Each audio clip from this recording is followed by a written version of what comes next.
Good afternoon. It's noon here. I wasn't going to go on today because I have a lot of cleaning to do, but then I found out I'm not going to be working until Friday and Saturday briefly. And then I really won't have time much more after Wednesday because then it begins my daughter's spring break. This lighting is not the best lighting. And I didn't even have any makeup on because usually when I don't have to work, I don't put any makeup on, but I'm like, I always say that in the videos. So I decided to just put a little bit of powder on and lipstick and a little light eyeshadow, which I haven't slept in a while because we're in the middle of redoing things and just a lot of stressful things going on. But that's not what I'm talking about today. And I thought of something in the room and now I don't remember it. And I was like, oh, I hope I get to it so I can write it down. I have some notes because there's so much involved always. And I'm writing and I wrote and I want to talk about why I'm not convinced Chris Watts is telling the truth. The very first thing that's very odd is, didn't Frank Ruzak, I think I'm saying that right, say that he saw Chris take all of them out in his truck in trash bags like they were trash? I thought that I heard him say that. So why was that said? Wouldn't they have seen that and wouldn't that have been talked about like from the very beginning if they were alive?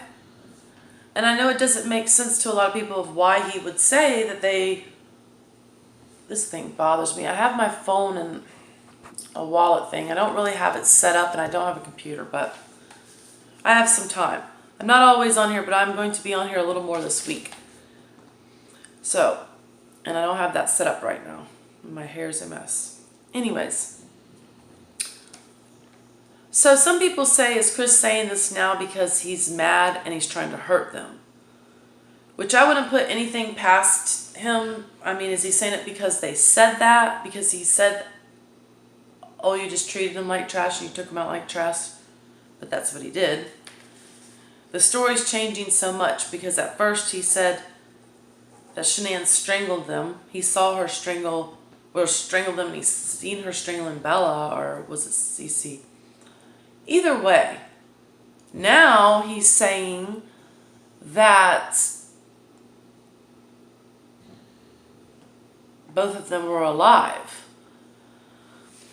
Which leads me to a theory of maybe Bella was alive and she saw him kill both of them, but it was actually in the house. And Chris got mad because she kept getting up because he said that. So he killed her then? And what if he actually thought he killed her, but she woke back up, or it was actually like she woke back up at the oil site, the oil tanks? Maybe she woke up before he put her in, or to some extent, I don't know what, but so many theories, but that kind of could be possible. And it's just my opinion, but it seems like something that could be possible. And I always wonder, maybe the mistress did kill them because that is why they got smothered. Well, that's another thing, because he says they got strangled. First he says they did get choked and strangled. Then he said at the sentencing they said that they were smothered. Now he's saying they got strangled again. And then one point in his newest confession video, confession, whatever, he says that what was it? I'm sorry, my dog is like snoring. It's very annoying, but it's kind of the only place I can go in the house right now that's not dark. But he says that I'll have to come back to that thought because I don't remember it. That's why I take notes. And Karma, you were snoring so bad. And I did move the bunny out back if you are keeping track of when I got the bunny. And he's having a good time. But anyways, okay, they were not all the way dead until the oil site, or at least Bella perhaps wasn't. and he actually did smother them, or was it the mistress with the blanket, or with their hand?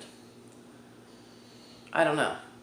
And then he put them in alive, or put in Bella alive, or she wasn't actually dead and he thought that she was dead, or they actually thought she was dead, because he did say we a lot in that video. He said we a lot, like we did this, we went and, which doesn't, some people might say, oh, he's talking about Bella and Celeste. No, he's saying we as like an accomplice or someone else there involved in the situation. That's my take of it. Sorry. And then he threw NK under the bus because he says that she knew that they were married.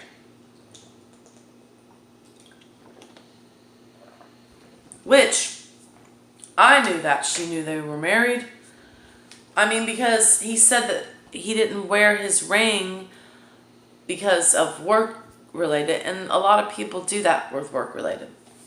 Because my husband, I got married in April at St. Augustine, and we're going to go back there for our anniversary in April because it'll be a year. But he had a ring that had a blue stone in it because we're both born in September, and I got him a wedding ring with a blue stone because it's what he wanted. It was a silver one with a blue stone. Well, it got caught in the trailer because he's a foreman, and it like almost ripped off the whole ring. He showed me, and he recently had it fixed. But we also have tattoos with our initials. I have TS and he has AS. But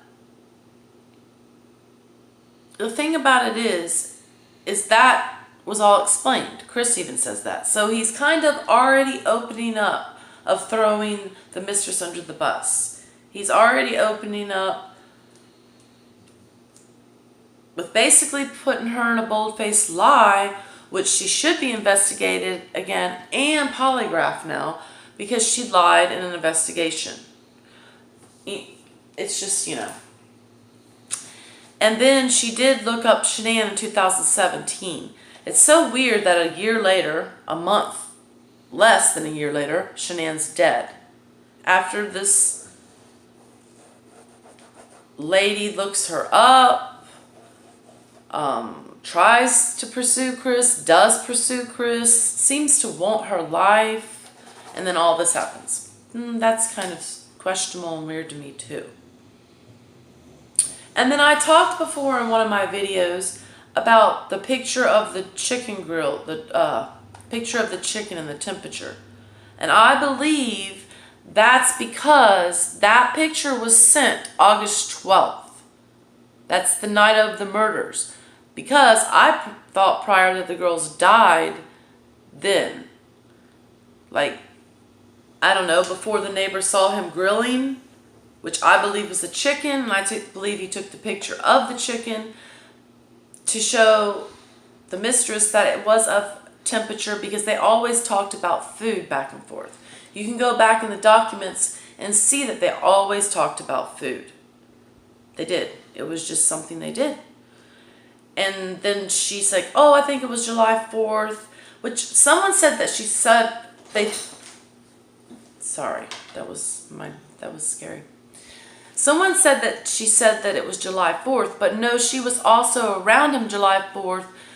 But Chris is trying to say that July 4th, because that's also in one of my notes, that he was over there. They ate then too, but I believe they grilled something else. They grilled 2 different times, but when she's talking about the chicken, she doesn't want to implement herself as August 12th because she was there, in my opinion. There's lots of proof of that. There is. If you really analyze it, read between the lines, read between the lies and the truth. And he did make it her house when he talked about going there a lot, but I actually think it was his house, his and Shanann's, just like Mommy Ramblings says. I watch her videos and I agree on that, and I thought that as well. I just hadn't made a video yet. And I just believe him and Nicole were playing house.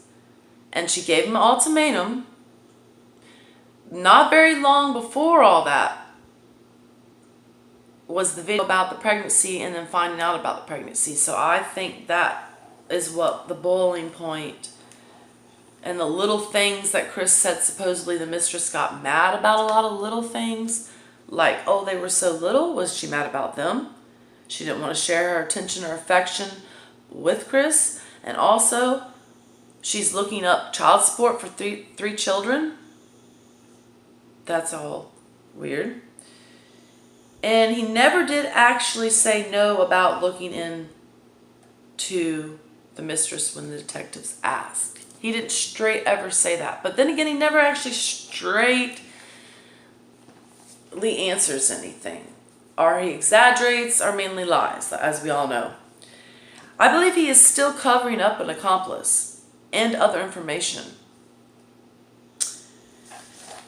I believe that the whole time that Shanann was gone, they did stay in his house. She knew too much. And why can't the mistress answer the way that she came in and out of that house? Why was that such a big deal? Because it was in the back and she was going through the way that they knew that there was no security camera because of Chris acting like his truck got broke into. I still think that she was a major mastermind of this, and their plan backfired the moment that Shanann's plane was late. And that is actually where I am at. And Mommy Ramblins also talks about this too. When he said that he did not think Shanann's flight was really delayed, that also struck me as very odd. Who was putting that in his head? Was it Mama Watts? Papa Watts? Was it the mistress? Was it all of them? Because supposedly the mistress called Chris's family, I believe, sometime either around before or after or both times when the murders occurred.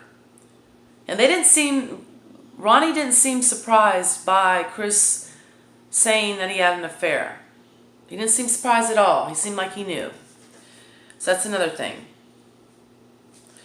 And also was the mistress saying that her plane's not really delayed, she's with her other friend or whatever she was saying. Was she saying that because she was freaked out that the plan wasn't going to work? Or was she saying that to try to show and prove the trip to Chris that Shanann was cheating? Because he did say when the cop asked, oh, she's seen somebody else, he's like, I don't know. Was people putting that in his head because of these business trips? Because most of the trips he went on, even though he acts like he didn't like the cameras, he sure likes the attention, and he sure looks like he likes this attention to me in this new picture and interview. And then the mistress was supposedly saying, what's up with this chick about Nicole Atkinson, Shanann's best friend, that basically saved the day, because there is a good chance that he or they could have gotten away with this. It doesn't seem like it at this point because of all the mistakes he made and the weird things he did. Because it's always been weird to me of why he went to his job site to take the bodies. But I believe it is because that's where he was supposed to go in the morning, and that's where he could have actually gotten rid of and disposed of the bodies if it was done properly. And that hole that was dug, I don't know how he could have dug that hole with those two little girls there waiting. That takes some time. And then also smothering Cece with the Stiller's blanket, and then taking her up to the oil tanks, and Bella's all this whole time waiting and not running and not doing anything. No, I bet if that is the case, because I still strongly believe that they were all killed in that house. But Bella came back alive, or she wasn't, like, not came back alive, I'm sorry to say that, but she was like just out of it, and he thought she was like unconscious and he thought she was dead. So she came back around, and that may be why she has some oil also in her body somehow. I don't know. It just seems, it's very disturbing. But I'm trying to analyze this, and I'm not trying to capitalize or make any money off this. I have other jobs.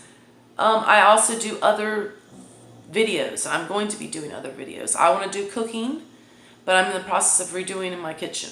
And I do want to further talk about this because as people have commented, which I will delete, oh, this case is over with. No, it's not.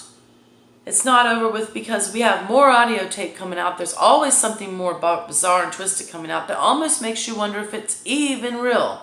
And I don't want to say that because I do have friends that are involved in this case. No, I was not friends with them prior, but I am now. It's a little weird. And it just seems like Nicole was aggravated about Shanann's friend ruining the plan. And their plan got ruined between the timeline. I don't know.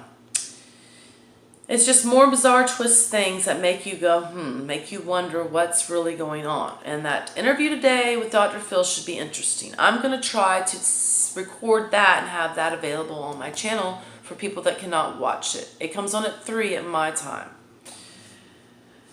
But anyways, a couple of things that are weird, because some people think, not a couple, but a lot of people think that this is a psyops, I think I'm saying it right, like fake, not real, a hoax. In that video, that audio video towards the end, the recent one, why did Chris talk about how expensive Pittsburgh houses were to the detectives? He's in prison. How does he know and why does he care? Things that make you go, And why didn't Chris ask to see a warrant to search his house from the very beginning? I mean, he might have done that to make it look like he was cooperating, because that might have been part of the plan. I mean, I know I just might have answered my question, but that's something that kind of sticks in my head. And why didn't he ever ask for a lawyer? That might have been also to look like she was missing and to cooperate because the plan did not go as planned. And the detectives are only doing their job, but it makes me and a lot of other people sick how buddy-buddy they were acting. They need to be more hardcore, hard-nosed, badasses. He needs to have either a hardcore female that'll put him in his place or a male. She, the mistress, needs to have a hardcore, badass female interrogate her. This buddy-buddy thing, yeah, it works to an extent. But like when they first come in and say, oh, do you remember us? And he's like, yeah. And they're like all just laughing. What's the point of that?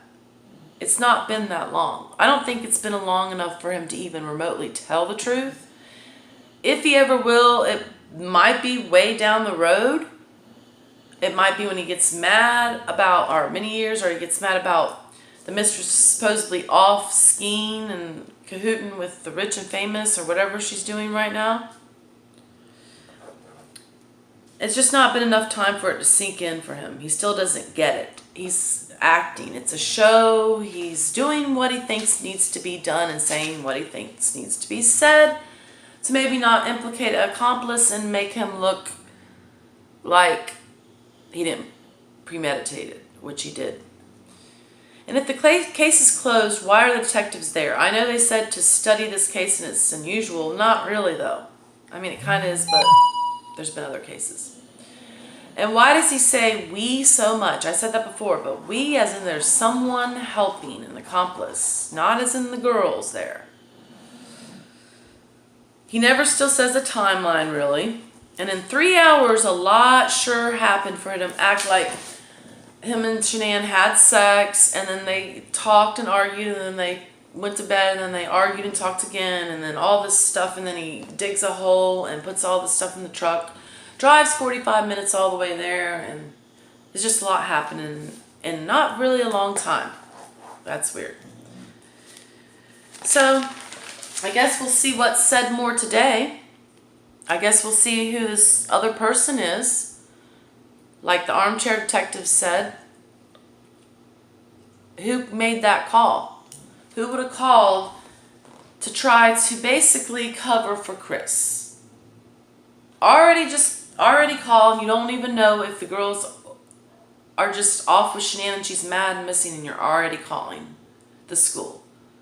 There's a lot of things that haven't really been released or discussed because maybe they are onto something and they're trying to find and collect hard evidence. I know I hope so, I pray, and I know many do. So please like and subscribe, and please keep Shanann and Nico and Bella and Celeste and Shanann's family and little Dieter all in your hearts. God bless. Peace.